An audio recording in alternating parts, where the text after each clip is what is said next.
So often if you've been in a workshop with me or I've come into your boardroom, I begin by talking about a board and developing a highly engaged, effective governance board with the analogy of a team. And I also think that you can take this idea right into your boardroom.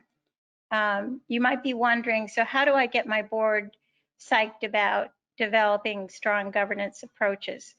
Well, one activity is to begin saying, what teams were you on in your history? What sports teams? What time were you on part of a team at work where things were going really well? And you talk to the board and have them brainstorm what was going on those teams. What was it that made those teams excel? And usually your board and you will jot down and come up with the following answers. Stephen, let's go to the next slide.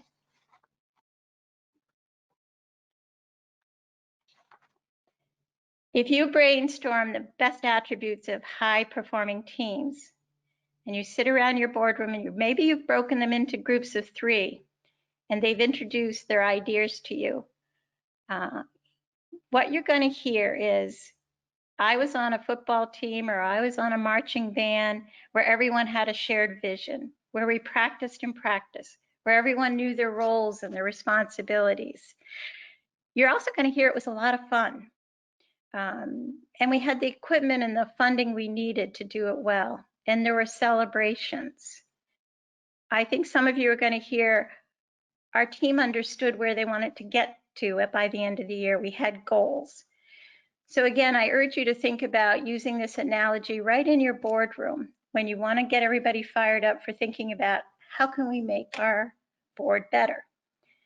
Now, Lorette asked me an interesting question when we were prepping for this morning, and she said, how do you know, how does an executive director or board chair sort of pick up on the fact that the board isn't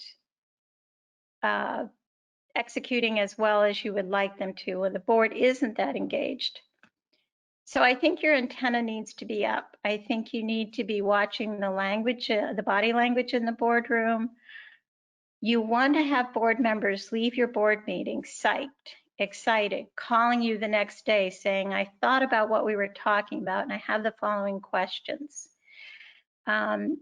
When you start to have board members drop off the board, that's a really good signal that perhaps you need to find out what's going on.